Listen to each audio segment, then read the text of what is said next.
Alright. Who here plays an instrument? Alright. Who here has jammed stuff into your instrument to make it sound differently? Alright. Alright. Well, today I'd like to explore with you a brief history and the techniques involved with experimental music, specifically on modern times. I have brought to you an example of my first prepared guitar.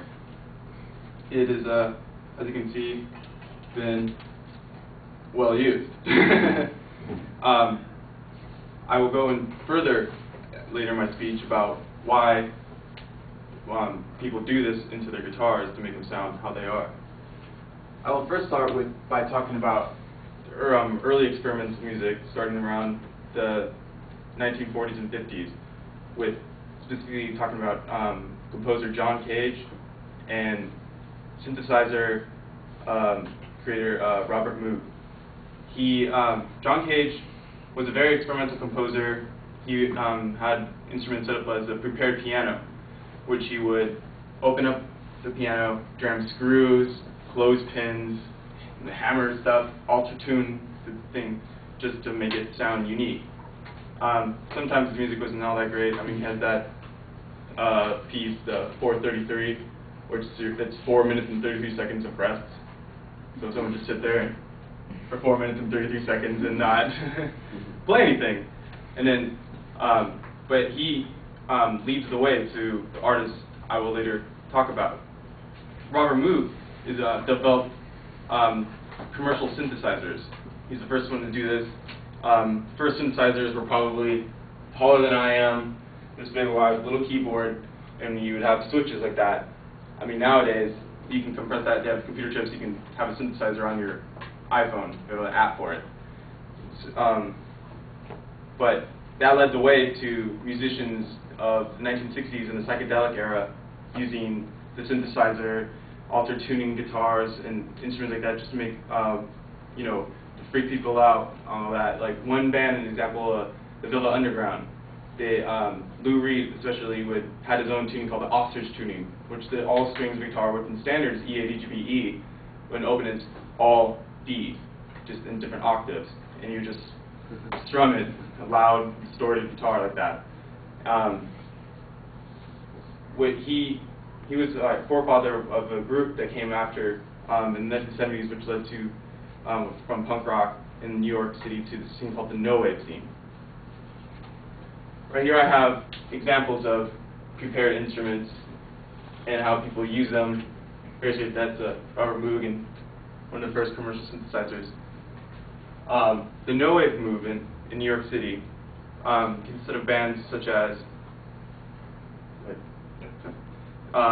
Sonic Youth, Theoretical Girls, Suicide, DNA, Teenage Jesus and the Jerks. The list goes on for that. That movement led from about 1975 to 1980. The most successful band out of that era was Sonic Youth, who are still prevalent in modern times. They have released something about 18 albums since their start in 1980. They have influenced bands, you know, from all generations, like Nirvana, like Mudhoney, like 90s music, to big heads like, you know, Pearl Jam and all that. Even Muse was a Sonic Youth cover band before they started writing their own material. I have great influence with Sonic Youth. They taught me how to play guitar as a youth. I should say I just wanted to play loud, screaming fast music without having to learn my instrument. So hence why my guitar looks like this way. By jamming instruments like this, you can like create all like, you know, sounds not good. But if you put effects with it, that's what electronics came about. That's one of the first techniques they use. Is electronics is you know, like electronic guitar pedals, distortion, delay, a Mooger Fooger delay. You know, I even use like chaos pads and chaos layers, which is a little pad you can just touch and rub, and makes cool music and sounds. But a lot of these bands don't play Cartoon Motor except Sonic Youth. There are still, you know, headlining bands. They play all over. More techniques they would use would be consist of, as you saw in the picture before, you saw that was Thurston Moore song used with the drumsticks, stuck it in this thing and just very angry. It's all very angry music, but it can also be very mellow, spaced out music that can take 20 minutes. I would now like to show you how it's still used in modern times with the video clip next by a band called Ponytail, and this is a song called Celebrate the Body Electric.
This is a 7-minute song.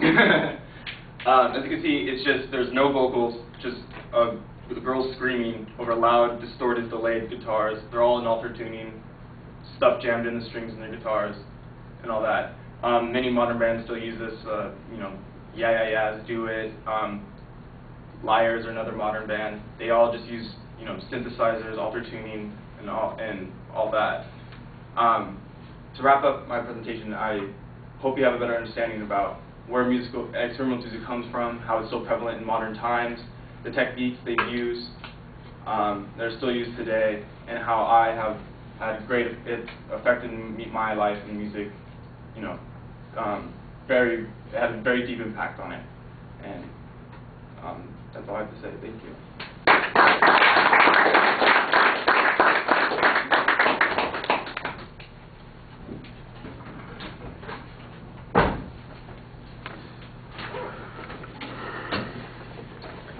All right, Rosa, what did you think? I liked it.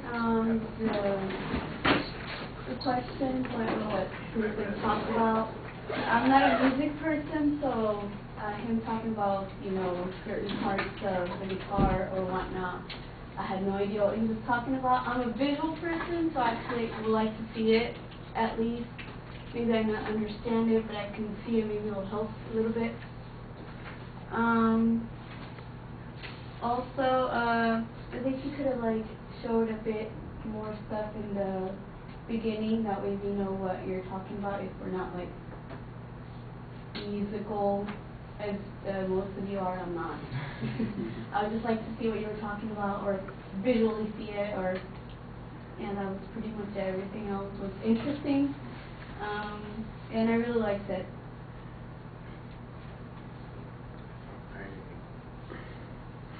All right. We get another audience survey as the attention device, but it's okay. It seems to be working. Nobody seemed to be antagonistic, and you got a lot of responses that I think you even were surprised at the number of musicians, or at least people who have played an instrument, are here. The subject's identified pretty clearly. I think the visual helps us kind of get the sense of what you're talking about when you say modifying your instrument or stuffing something in. You pick up the guitar and show us what you're talking about, and I think that that also creates a little bit more interest in what you're going to be discussing. I think we might need a little bit more context for what the subject is at the beginning. There's a preview at the beginning that seemed only partial. It sounded like you were just going to be talking about Moog and Cage, and there's more to it than that, I'm sure. But I didn't really get any follow-through on that. And then in the body of the speech, this is my biggest complaint about the speech, is the organization. It really felt like sometimes it was just, as you were talking, you thought of something else that you wanted to say instead of you had a plan that you were going through. When I listened to your summary at the end, it sounds a little bit more organized than I think it actually was, which is one of the reasons that you want to have a summary, because then people can kind of look back and say, okay, I can see how all of this stuff connects to each other. It just would have been clearer if you had been doing that in the body of the speech. The examples that you had were pretty good. I thought that they illustrated the points that you were talking about. The visualizations were nice. To me, the opening section of the video clip that you showed had, explained more about the sound issues than a lot of the description that you gave about how it alters the sound of the guitars and how it's experimental in nature. And now, by the way, in the survey, I would like to raise my hand because I do play rests for 4 minutes and 33 seconds, only I play them continuously on a loop, so I'm always playing an instrument. All right, thank you.